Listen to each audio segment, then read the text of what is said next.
Mario Alfonso Puig es médico cirujano, coaching, pero además te inspira estas ganas de crecer, de tener claridad en las cosas. Has trabajado mucho con las empresas, pero también con las capacidades humanas.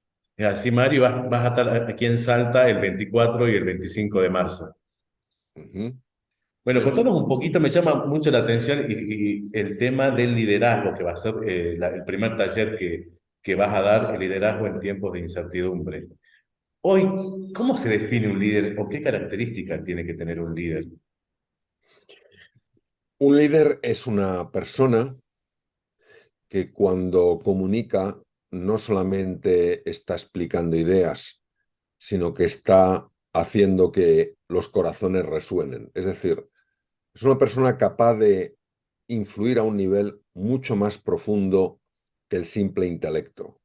Lo que dice tiene sentido, lo que dice no es ninguna locura, y sin embargo, lo que nosotros sentimos va más allá de la comprensión de lo que dice. Sentimos como una ilusión, un entusiasmo, unas ganas que nos llegan a sorprender. Por eso me suele gustar definir al líder, hombre o mujer, como aquella persona que es capaz de alinear cabezas y corazones en una misma dirección, en un propósito común.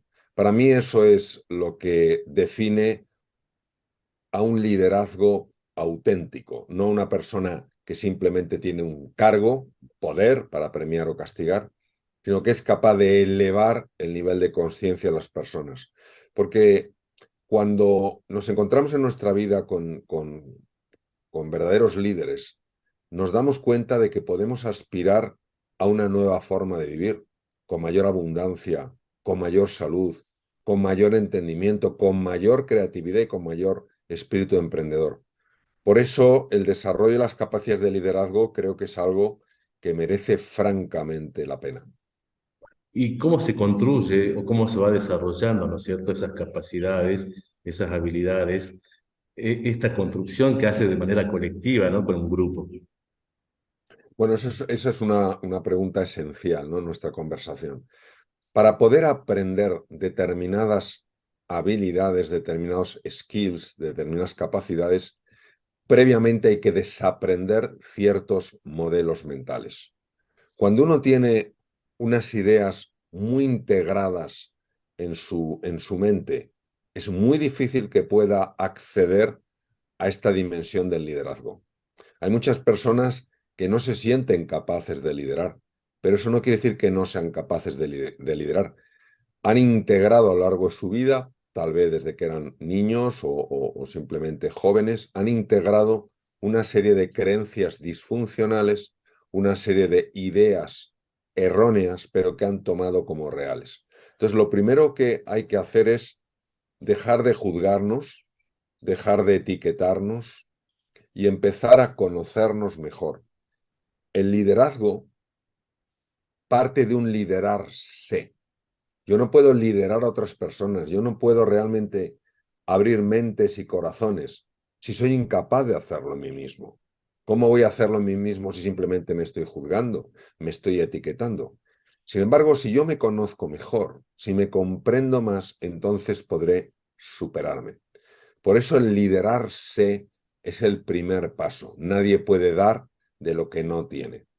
Y curiosamente, esto que parece tan sencillo es algo profundamente olvidado, porque si nos damos Tal cual. cuenta, en cuanto cometemos un error, en cuanto tenemos un tropiezo, qué, qué rápidamente nos juzgamos, nos humillamos muchas veces, nos culpamos y hacemos con frecuencia lo mismo con los demás. Entonces, lo primero es desaprender un condicionamiento mental que bloquea completamente la capacidad de liderar. En segundo lugar, también quitarse la idea de que la persona que lidera es la persona que manda. No, no tiene por qué ser así. El liderazgo no es una posición en la sociedad, no es una posición en la empresa. El liderazgo es una forma de ser y de estar, por lo menos el liderazgo como nosotros lo vamos a entender allí. Y como yo lo conozco, lo comprendo y como lo he visto actuar. Entonces, esa forma de liderazgo es profundamente ilusionante. Uno no lidera para que haya personas que les sigan. No, no. Los líderes no buscan seguidores. Los líderes lo que buscan es que se desarrollen otros líderes. Entonces, son personas que han sido capaces de trascender. La palabra trascender quiere decir ir más allá de sus propios egos. Y esto es lo que les convierte en personas tan necesarias en un mundo que está haciendo frente a desafíos tan complejos como el actual. Estás trazando una visión muy diferente. Estábamos acostumbrados a que el liderazgo, una esfera, y el poder, otra, se ensamblaban, ¿no es cierto? Y desde ahí se dominaba o se ejercía poder o liderazgo, y esto no es así. Claro, por eso hay tanta confusión, Ujú. porque muchas personas que tienen posiciones de poder se proclaman a sí mismos líderes, o otros les proclaman como líderes, ¿no? Son sencillamente personas que tienen posiciones de liderazgo, pero eso no les convierte en líderes. Tener la posición es el escalón más bajo dentro del liderazgo.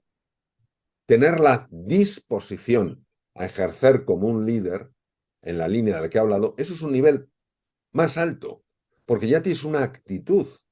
Entonces, una persona que tenga una posición elevada y tenga esa disposición, su capacidad de influencia va a ser extraordinaria. Pero una persona que no tenga esa posición, pero sí tenga esa disposición, sin ninguna duda va a tener una influencia verdaderamente sorprendente. Entonces, la posición puede hacer que los demás te sigan por miedo o por conveniencia, mientras que la disposición a dar lo mejor que hay de ti mismo va a hacer que los demás te sigan, porque te conviertes en una referencia. Ya no es que les convenga o no les convenga, ya no es que tengan miedo, dejen de tenerlo, es que se dan cuenta de que contigo pueden llegar a sitios nuevos, diferentes y mejores. ¿El líder tiene, la sociedad o los grupos, ven en el líder esta característica mesiánica o ya no esperan eso del refundador, de cambiar las Bueno, cosas? vamos a ver, yo creo que efectivamente la palabra mesiánica es una palabra bonita, lo que pasa es que para mí es una palabra muy grande, ¿no? Entonces, yo diría que las personas miramos con enorme esperanza la aparición de figuras en el panorama local, nacional, internacional, que veamos que basan su liderazgo en una voluntad de servicio, lo que en inglés es servant leadership. Entonces, buscamos y anhelamos eso. Entonces, esas personas, por su autenticidad, por su coherencia, por sus valores, por su forma de respetar, por no pelearse a la hora de ocupar el primer lugar, esas personas hacen vibrar en nosotros lo mejor que tenemos en nuestro interior. Y claro, son personas que no necesitan empujar para que se les siga, porque simplemente atraen. Les queremos seguir porque se convierten en referencias. Entonces, claro, lógicamente ha habido figuras en la historia que han tenido una capacidad masiva de atraer. Y esas figuras muchas veces les ha llamado figuras mesiánicas, ¿no? O sea, figuras que han invitado a pensar en qué otro orden era posible. ¿Y cómo reacciona la sociedad? Pues bueno, hay como varias polaridades. Muchos de nosotros estamos ilusionados y anhelamos que haya personas que sean capaces de expresar esta grandeza y de invitar a otras personas a expresar lo mismo. Pero a otras personas esto no les gusta nada, porque acostumbrados a que los demás les sigan por miedo, no les gusta que aparezcan figuras que atraen a los demás y que personas que les siguen por su forma de ser. Si recordamos, por usar la palabra Mesías, que lógicamente está vinculada sobre todo en el plano lingüístico a la figura de Jesucristo, cuando Jesús aparece en la tierra, él está hablando de un mundo de concordia, él está hablando de un mundo de respeto, de un mundo de ilusión. Él está hablando de que cuando uno se dirija a Dios, lo haga sin miedo, lo haga con absoluta apertura, que Él nunca va a encontrar culpa en nosotros, que no nos quiere por cómo somos, sino que nos quiere por quienes somos sus hijos, pero inmediatamente se encuentra con una serie de figuras todos los doctores de la ley, todos los escribas, todos los fariseos, acostumbrados a tener atenazado al pueblo, que tenían que seguir infinitas reglas para poder acceder, quizás, si seguían el camino correcto, a una posible salvación.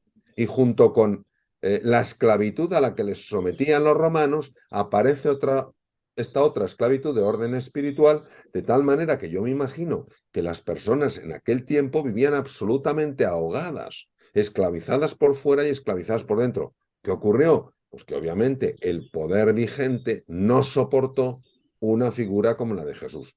Y entonces todos sabemos lo que sucedió. Yo creo que tampoco tenemos que pensar que un líder, hombre o mujer, necesariamente tiene que tener este, digamos, esta disposición al sacrificio. Lo que sí que Bien. tiene que tener es una disposición al servicio. Y en esta construcción que hace el líder de revisar este proceso de aprender, de conocerse, seguramente va a encontrar temor.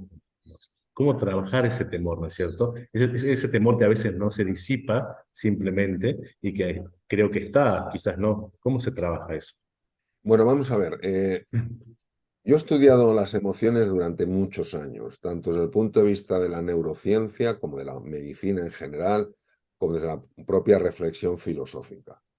Y una de las cosas que más me ha impactado, y fue un momento en el que lo vi, después de muchos años, es que nosotros consideramos que las emociones son reacciones. Nos parece que la emoción es una reacción natural a algo, y parece tan obvio que resulta incuestionable. Y es cierto que algunas emociones son reacciones. Si yo entro en la selva amazónica y me encuentro con un jaguar, es normal que tenga una reacción de miedo. Si voy por una calle de Madrid o de otra ciudad del mundo y veo una persona con una navaja que viene hacia mí, es normal que tenga miedo. Es decir, el miedo como reacción al peligro físico tiene todo el sentido. Lo que sucede es que lo que esclaviza al ser humano no es ese tipo de miedo, porque no es fácil que te encuentres con un jaguar. Tampoco es lo más probable que te roben o te ataquen con una navaja. No digo que no pueda pasar. Yo, de hecho, en la selva peruana me encontré con un jaguar, pero es muy raro. Entonces, si es así, ¿por qué las personas vivimos tan asustadas? Y aquí es donde tenemos que pararnos para decir algo que es muy disruptivo y que va a sorprender mucho cuando a mí me sorprendió en el momento en el que caí en la cuenta de que esto era así. La mayor parte de las emociones que experimentamos, y desde luego el miedo, es una creación de la mente humana. Nosotros creamos a través de nuestros pensamientos ese miedo que luego atribuimos a algo de fuera. Claro, cuando uno cree que no puede hacer nada con su miedo, se siente como una víctima. ¿Qué voy a hacer yo si depende todo del exterior? Pero cuando uno reconoce, cuando cae en la cuenta de que muchos de esos miedos son creaciones propias que siguen a determinados pensamientos, entonces dice, un momento, si yo estoy creando los pensamientos que luego me encarcelan con esa emoción tan disfuncional que es el miedo, yo no voy a dejarme arrastrar por esos pensamientos.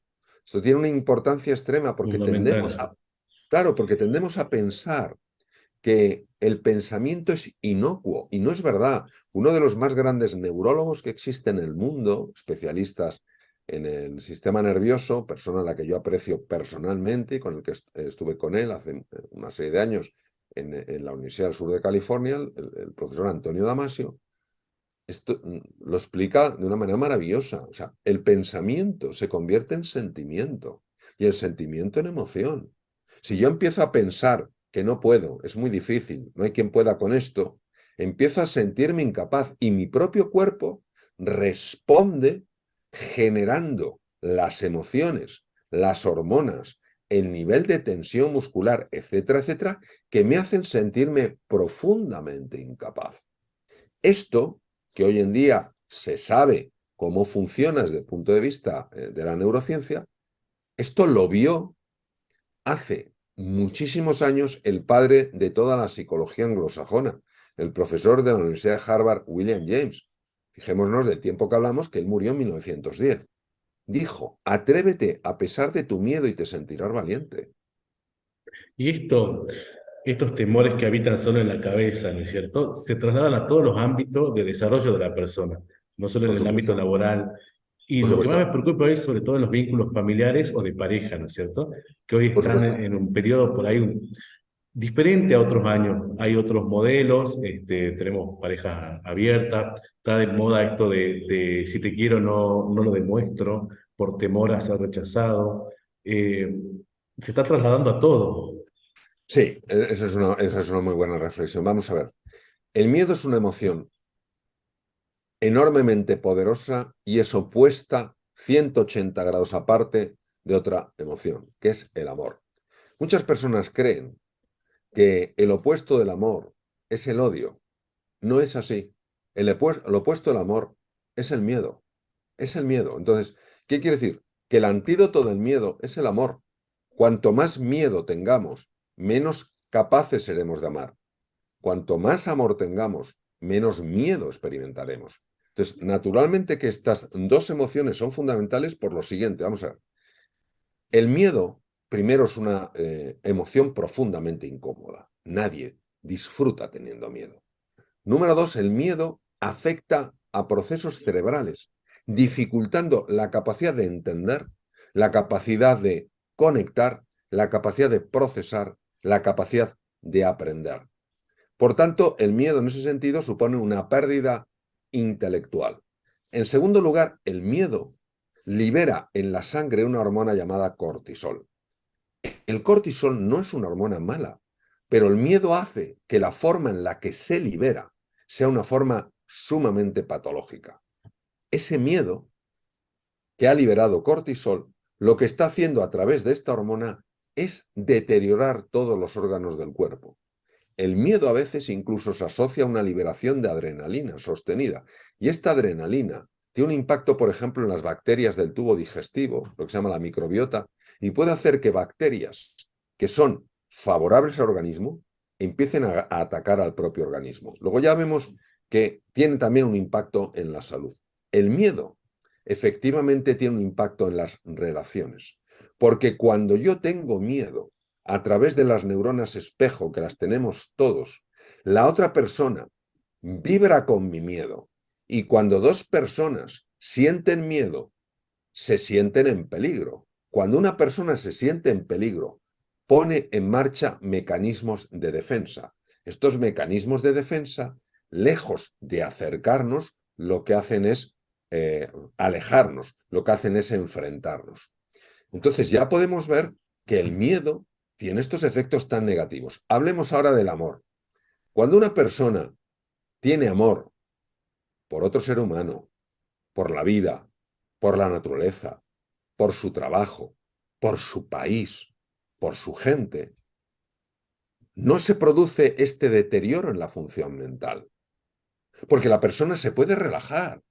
Una persona que está amando una situación no está tensa, no está asustada, está viviendo con disfrute esa situación. Por tanto, al relajarse todos los centros cerebrales que tienen que ver con la percepción del peligro, la capacidad para entender, la capacidad para aprender mejora. Por eso los niños que se sienten queridos por sus profesores, los niños que se sienten queridos por sus compañeros, rinden mucho más en clase que aquellos que se sienten despreciados, ignorados, etcétera, etcétera. Pero es que vamos a ver además a nivel biológico.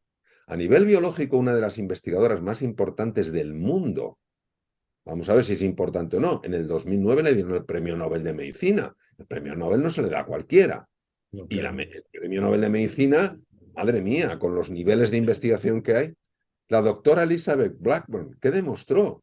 Demostró que el amor, que la conexión, es capaz de alargar la vida, pero lo demostró a nivel bioquímico cómo alarga los telómeros en los cromosomas. Luego también vemos que el amor es reconocido en el cuerpo como un elixir que mejora la salud e incluso alarga la expectativa de vida. Y en las relaciones, por favor. Si esto lo explica muy bien el escritor brasileño Paulo Coelho. Quiéreme cuando menos lo merezco porque es cuando más lo necesito. Vamos a ver, cuando uno está enfadado, cuando uno ha tenido un mal día y se encuentra con alguien que a pesar de lo antipático que está uno, te trata con afecto, te trata con ternura. Madre mía, eso tiene un impacto extraordinario. ¿Qué pasa? Que es más fácil dejarse arrastrar por el miedo que tener la disposición a amar. Y luego, lo mismo que hablaba antes de que tenemos que desaprender algunas cosas, pues esto es como cuando se habla de habilidades humanas y se le llama soft skills, pero ¿cómo se le puede seguir llamando soft skills? Habilidades blandas, algo que afecta a tantas dimensiones de nuestra vida. Pues lo mismo, cuando hablamos del amor, tenemos que dejar de verlo como una cosa dulzona, azucarada, blandita, y verlo como uno de las emociones la más transformadora de todas las emociones. Porque una emoción que es capaz de ayudarte en tu cognición, una emoción que además te da una sensación de plenitud, una emoción que además ayuda al cuerpo a mejorar, a alargar la vida y encima que ayuda al encuentro, si esa no es una emoción poderosa, no sé cuál va a serla. Y la felicidad, La felicidad es la consecuencia de vivir en el amor. bien. Es la consecuencia de vivir en el amor. La consecuencia, no, la felicidad no depende del tener, depende del ser. Entonces, cuando tú eres así, cuando tú amas la vida, cuando tú amas a las personas, cuando tú te amas a ti mismo, a ti misma, cuando haces todas esas cosas, es que no es posible no ser feliz. Entonces, es la consecuencia del amor. El amor hace que experimentemos la felicidad y el miedo hace imposible la experiencia de la felicidad. Mario, ¿cómo detectar síntomas de que un ciclo está terminado o cómo cerrar un ciclo, ¿no? Ya sea laboral, en el amor. Bueno, ese es un punto muy personal de cada uno. Yo suelo decir que para cambiar de ciclo tienen que pasar dos cosas. O tocas fondo y te das cuenta de que tiene que haber un cambio en tu vida, un cambio profundo, o escuchas algo, ves algo que te hace darte cuenta de que hay una dimensión en la que tú podrías experimentar lo que no experimentas ahora. ¿Por qué digo esto? Porque la zona de confort, nuestro mundo familiar, tiene un gran poder gravitacional. No es fácil salir de ahí. Para una persona que lleva muchos años haciendo lo mismo, no es fácil empezar a hacer algo distinto. Para una persona que lleva mucho tiempo comportándose de la misma manera, no es fácil comportarse de otra manera. Para una persona que lleva muchos años preocupándose por las mismas cosas, no es fácil dejarse de preocupar por eso. Entonces, ¿cuándo lo haces? Cuando encuentras tu insatisfacción inspiradora. ¿Esto qué es? Cuando llega un punto en el que dices, tengo que cambiar. Ya no es quiero cambiar, no es me gustaría cambiar, es tengo que cambiar. Y en ese momento hay una verdadera resolución, una verdadera decisión. Y dices tú, voy a empezar a hacer algo nuevo, me voy a reinventar profesionalmente, voy a superar ciertos hábitos que no me traen más que problemas y que están generando mucho sufrimiento, no solo para mí, sino para otras personas. Entonces tú te reinventas personalmente. Y en ese momento te atreves a salir de tu zona de confort, de tu mundo conocido, penetras en un mundo desconocido y ahí es donde se produce el crecimiento, la evolución y la transformación. Mario, además del taller que está agendado para el 24 de marzo aquí en el Centro de Convenciones de Salta, al día siguiente, el 25, vas a dar una conferencia sobre la mentalidad de los números. Llamativo título, una breve descripción para que la gente se entere de qué se trata. Sí, es la mentalidad de los números uno. Entonces, a mí, mm, cuando dicen es el número uno, es la número uno, a mí esto me genera una cierta distorsión. Por supuesto que si se trata de una medalla olímpica, de una carrera de Fórmula 1, en lo que sea, hay alguien que queda el número 1, alguien que queda el número 2, el número 3, medalla de oro, medalla de plata, medalla de bronce. Es decir, en estas cosas puntuales donde hay que superar una marca, claro que sí.